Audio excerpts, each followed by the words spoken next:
अस्सलाम वालेकुम, कैसे हैं आप सब। उम्मीद है कि आप सब लोग बिल्कुल ठीक होंगे और आप सभी को मैं अपने चैनल EWN के यानी कि एंटरटेनमेंट विद निदा कौसर पर खुशामदीद कहती हूं। उम्मीद है कि आप सभी का रमज़ान का ये बाबरकत महीना बहुत अच्छा गुजर रहा होगा और आप इस महीने की रहमतें और बरकतें समेटने में मगन होंगे, मसरूफ़ होंगे। मैंने सोचा कि क्यों ना अफ्तारी की एक वीडियो जो है वो आप लोगों के साथ शेयर की जाए और चलिए देखते हैं कि आज की अफ्तारी में मैं क्या बनाने जा रही हूँ। और अफ्तारी के लिए सबसे पहले मैंने बनाई है चटनी और चटनी हमारी बिल्कुल तैयार हो चुकी है। अगला जो हमारा स्टेप है, पकोड़े बनाने के लिए हमने एक प्याज बारीक काट लिया, उसमें एक आलू हमने लिया और छोटा छोटा उसको भी हमने काट लिया है और सब्ज़ हरी मिर्चें इसमें हमने काट के डालनी है और बेसन छान के हमने इसमें ऐड कर लिया है। अब इसमें जो स्पाइसेस जाएंगे जी, लाल मिर्च पाउडर और नमक इसमें जाएगा और आपके टेस्ट के मुताबिक आप इसमें नमक ऐड करें। अभी खुश्क धनिया हम इसमें डालने जा रहे हैं जी, और फिर पानी हम इतना डालेंगे जितने में मसाला अच्छे से हमारा मिक्सअप हो जाए। आप देख रहे हैं कि कितना मसाला जो है वो हार्ड होना चाहिए, बहुत ज़्यादा आपने इसको नरम नहीं रखना। और मसाला डन हो चुका है, थोड़ा सा खुश्क धनिया ऊपर हम इसके डालेंगे।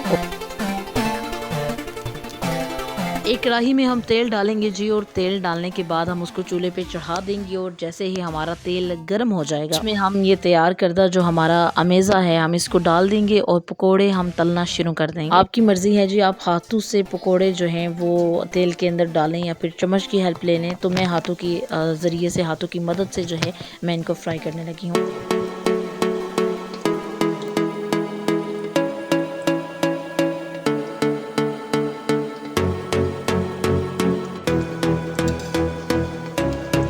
और बिल्कुल जी, पकोड़े फ्राई करने की टिप भी वही है जो कि मैंने आपको पिछली वीडियो में दी थी कि आपने जो आंच है लो टू मीडियम फ्लेम पे आपने उसको रखना है। तेल गर्म हो चुका है तो आंच को आपने कम कर देना है ताकि आपके पकोड़े बहुत अच्छे से अंदर से बाहर से जो हैं वो अच्छे से आपके पकोड़े फ्राई हो जाएं।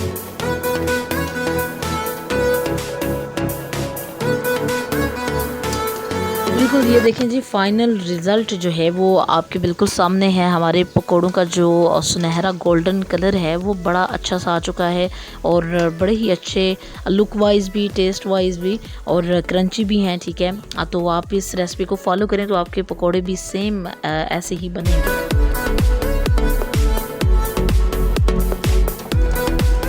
और एक ट्रे में हमने पकोड़ों को निकाल लिया। अब हम चलते हैं अगली हमारी जो रेसिपी है उसकी तरफ हम चलते हैं जी, और अब हम साथ बनाने जा रहे हैं आलू की चिप्स। और आलू की चिप्स भी हम बनाएंगे बेसन वाली, ठीक है, और ये भी बड़े अच्छे बनेंगे। और इसको बनाने के लिए हमने क्या किया है वो भी हम आपको ज़रूर बताते हैं जी।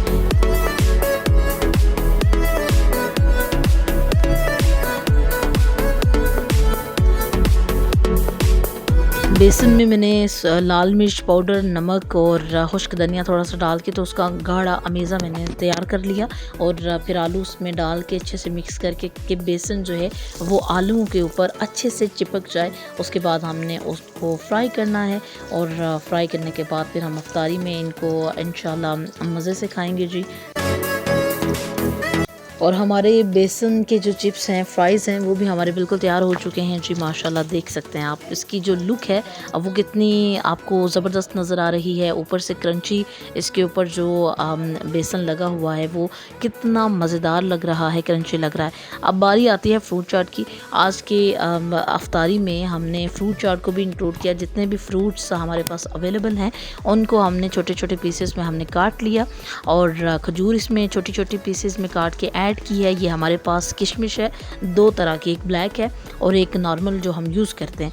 अब हम इसमें ऐड कर रहे हैं दही, और दही ऐड अच्छे से करके तो उसको मिक्स करना है। फिर उसके ऊपर ब्लैक पेपर यानी कि काली मिर्च हमने छिड़क देनी है थोड़ी सी। जो फ्लेवर है, इसका जो टेस्ट है वो बड़ा अच्छा आता है दही के ऊपर इसको छिड़कने से। दही चूँकि हमने खुला यूज़ किया है, डब्बे वाला नहीं किया। और अब इसमें थोड़ा सा हम नमक भी ऐड करेंगे, मिक्स करके रख देंगे जी। अब बारी आती है हम मोस्ट इम्पोर्टेंट जूस की। और अफ्तारी में जूस जो है वो अब मैं ये वाला बनाती होती हूँ, यही वाला मैं पीती हूँ, किन्जा वाला मैंगो जूस है, बड़ा अच्छा फ्लेवर होता है इसका। बॉटल में हमने पानी डाल लिया है और जितना हमें जूस दरकार था जूस ऐड करके हमने फ्रिज में रख दिया है जी ठंडा होने के लिए।